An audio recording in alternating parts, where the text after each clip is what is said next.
That was a weird look on my face there, wasn't it? Hi, welcome back. This is Dr. Kopcha. Today we are talking about formative evaluation, and in particular, the use of alpha and beta testing in formative evaluation. In the last video, which you can probably get to through my channel, we did talk about alpha testing. We talked about why evaluation and how to do an alpha test and how to report that alpha test. And so I'm just continuing that conversation here, talking about from alpha to beta test, and then wrapping up our conversation about evaluation. So let's jump in. So yeah, formative evaluation and alpha and beta testing in particular. Just as a brief review, in the last video we talked about why evaluation, and what I talked about was how it's bad enough that to predict learning and performance outcomes, there's a whole bunch of stuff that we have to account for, like content and technology and the learner and what the learner brings and what the environment has to offer and doesn't have to offer. But these end up influencing each other, sometimes in very complex ways. And so the question that I posed was, what would you rather do? Would you rather try and plan every possible problem that could occur in that environment, wing it and see what the user thinks of your product, or try and hedge your bets and do a little bit of both? And that's really where I think, from a practical point of view, formative evaluation comes into play. And so a formative evaluation in and of itself is simply meant to inform the design and development process. And so we had talked about alpha testing, which really just gets at the question, is your product working? And if you have problems, what do you need to do to clear those problems out? And now we're going to talk about beta testing, which takes it a little bit further and puts the emphasis a little bit more heavily on whether learning occurs, and instead of whether or not the content and usability is dialed in. Now, for beta testing, usability is still an issue, but it ought to be less of an issue at this point. And the reason why I say that, and it's a very important thing to pay attention to, is that if you've got serious usability issues and you're trying to look at the effects of learning, sometimes the two influence each other. An unusable product will not promote learning, and at the end you won't know if learning wasn't happening because of the usability issue or because there's a more serious issue with the content and some of the other factors, the activities and the feedback and the way you do feedback.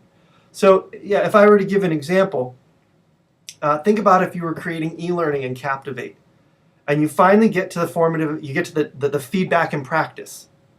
And the user goes to do a drag and drop interaction, but the drag and drop just isn't working the way you wanted it to work, and they're confused by it. That issue with usability seriously affects their learning. And so you really want to have those kinds of usability issues hammered out before you go looking at the effects of learning, because you won't be able to distinguish between the two in a lot of cases. So how do you go about planning a beta test and conducting it? Probably the biggest challenge is knowing what you want to evaluate and how you want to evaluate it. And this is the real key difference, I think, between alpha and beta. Although alpha testing, you really should pay attention to your measurement tools. In beta testing, the key consideration is what measurement tools are you using for the learning outcome. That's really where the rubber hits the road. And so I've got some things to show you here that I think will help. So once again, the first reference is to Alessi and Trollope's website, and in particular, they have an evaluation form, which I showed in the alpha testing, but there's some pedagogical concerns that you can take into account as part of your usability testing. I mean, as part of your beta testing, that are part of this form, and I think that they're good ones. Let's see. Next would be this in particular. Let me go back to my PowerPoint. So developing your own measurement tool for a learning outcome. I've provided you with, it's called businessballs.com. I'm assuming that they're referring to like, beach balls and things like that. So I really hope anyways.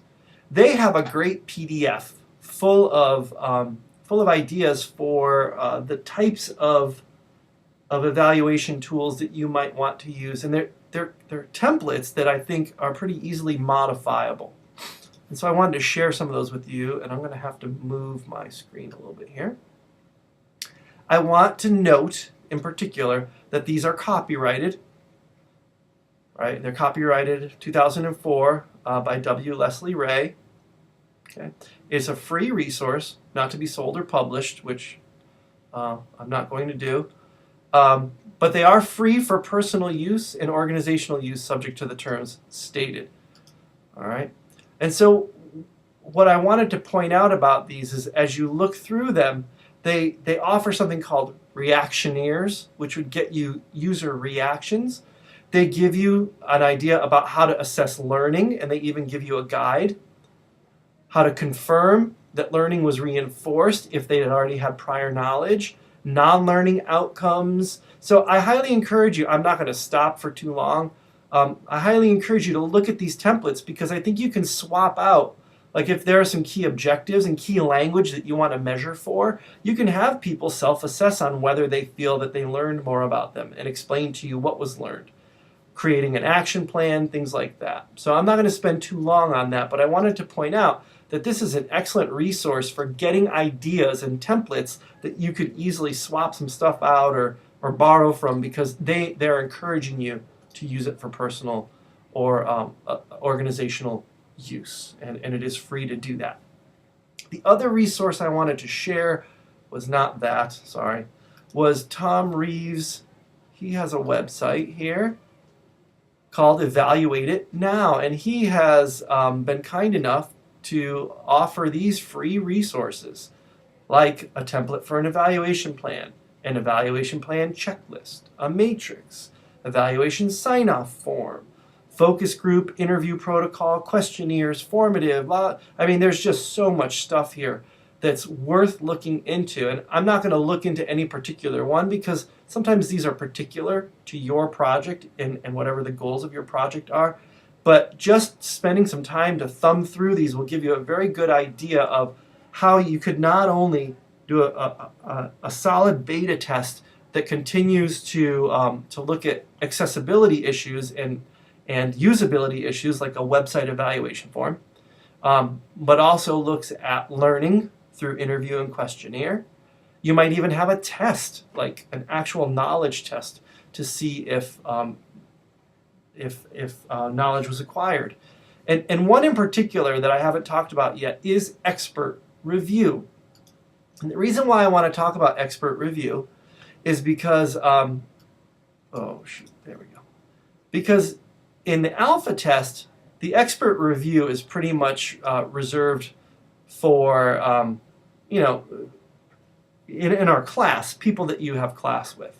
I encourage you to go to outside experts, but an expert review at the beta test level should come from someone who's not in our class. It should come from an actual expert or group of experts.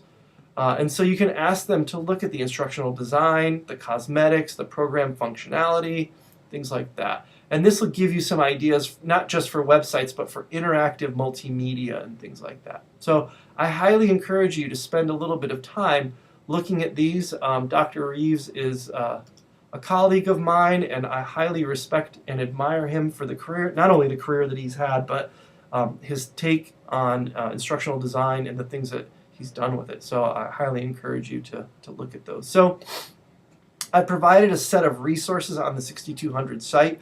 Again, these are completely out and open on the web. NSF has put out a series of great guides. One of them is called about collecting, analyzing, and displaying data. Let me see, that's not it, I'm sorry. Let me see, where do I find that one? I think I brought it up on Firefox here. Here's one, the 2010 User-Friendly Handbook for Project Evaluation from NSF. This goes into serious consideration in detail about how to do excellent program evaluation.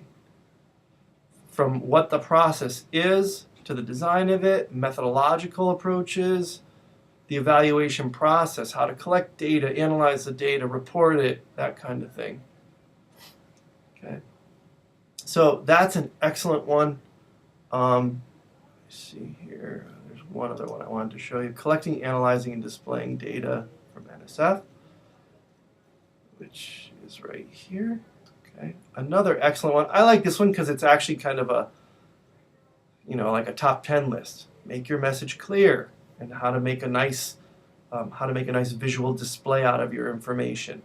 Use pictures where appropriate, and then it's a set of bullet points or ideas about what makes it appropriate. Use statistics and stories. Okay. Be responsive to your audience. Make comparisons. So this tells you what to do with that data once you have it and it's time to report out on it. How to present it, what to say about it, and that sort of thing. And this one's much more digestible as a skimming document than I think the other NSF document was. Not that that's a good or bad thing, but time-wise, I think this is one where you can come in and when something catches your eye, you can look at why this is a good example of a visual, whereas I don't think the other document is necessarily set up that way. That's all I'm trying to say. Here's a great one for questionnaire development, right? So what was the question itself? What's an indicator of that thing? What would evidence constitute? What data collection method did you use? Tables, when they're well designed, are really quick, easy ways to communicate a lot of information rapidly. And so I highly recommend that you take a look at this and use it to help inform what it is that you're doing with your own work. All right. So what's the general procedure for a beta test? Well, you have to have your learners, explain to them what they're going to do, and then evaluate it. Pre-test, pre-assess, how much do they know already? Maybe even if you get a sense that there's some kind of a morale issue or some other affective components that might affect learning, you might want to assess those ahead of time so you have a sense that you can interpret them a little bit more appropriately. Observe them actually going through the program. Interview or survey or both, focus group, whatever you can get that information after, and then even assess them after. So one of them is a learning assessment, one of them is an attitudinal assessment, and you want to have both for your beta testing. And then you can go back and revise the program. So when you plan it out, it's not much different than alpha testing.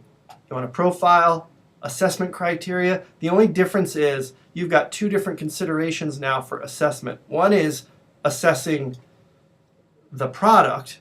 The other is assessing the learning as an outcome of the product. And then what procedures will be followed. And then when you go to write that up, again, not much difference. You would just change it. You would tell me what procedures you did follow, what the results were, and what your recommendations for revisions are. And it's in this results section that I think that NSF document about collecting and analyzing and displaying data could be really helpful. I do have, on the LDT Resources, I have a sample for you, Child Care Quality Matters project by our student, Ms. Tollett, from 2005. And you can find that through our LDT Resources here. Where's LDT Resources? No, not there. No, not there, not there. Boy, I'm all over the place, aren't I? Well, here, I must have closed it or moved away from it is what happened. Sorry. So let me go here. Here it is right here. This is in our 6200 resources. And you can see very comprehensive table of contents from background and introduction all the way through to the alpha test, to the beta test, and that sort of thing, all the way through to the references. Appendices visually showing the questionnaires that were used, the usability testing form used, expert review form, subject matter expert review form, and things like that. Okay. And so, yeah, so it takes us through what's the purpose. Here's the alpha test, what are the limitations. So thumbing through this would be highly beneficial to give you an idea of how to report out, and knowing how to report out will likely help inform your plan and what you end up doing. But you can see some nice, neat, concise tables here. Very nicely done. Same thing here. All right. So the only other thing that you want to think about is a timeline for your plan. I've set a timeline up because, you know, our course occurs over the course of a semester. You have a distinctive due date, as most projects do, but sometimes those due dates are more flexible in the real world than they even are for us here at the university. So one thing I recommend is working backwards when you have a timeline. All right, so I'm going to use our course schedule as an example here, but if you're not in the course, take my point to heart. Right? If you know something is due a certain week, start working backwards. You need a couple of weeks to write the report. Right? You want to give yourself a little bit of time after the beta testing to do what you need to do to write the report. So give yourself that 1 week, and then make sure that working backwards, you've got time for beta testing. Here's 2 weeks here, and then I've even built in a couple weeks here, and then a couple weeks for alpha testing. So a 4-week window for alpha testing. If I get to this point in time and I have not alpha tested, I'm in trouble. I would prefer to finish alpha testing the week before so I can start beta testing. So it's kind of like I've got my preference right here where they overlap, and then I've got my absolute over here. But working backwards is always a great idea. And so you can see that in order to fit in a nice alpha beta test or a formative evaluation, I'm going weeks before my due date, right? I would say, as a rule of thumb, at least give yourself a month, depending on the size of your team and what resources you have at your disposal. But if it's just you and maybe you and another person or two, it's going to take a good amount of time to write the report, do the beta test, and even do an alpha test. That's sort of an official alpha test. So that's my suggested timeline. Work backwards from your due date if you don't know that already. Give yourself lots of time. I was just saying this to somebody. As I get older, I learned that whatever estimate I have in my head for time, I should multiply it by at least 1.5, because even that won't be enough time. So give yourself more than enough time. It's always better to under-promise and over-deliver than over-promise and under-deliver. So with that in mind, good luck with your formative evaluations out there. I hope you found this informative, and I will talk to you in the next one. Bye.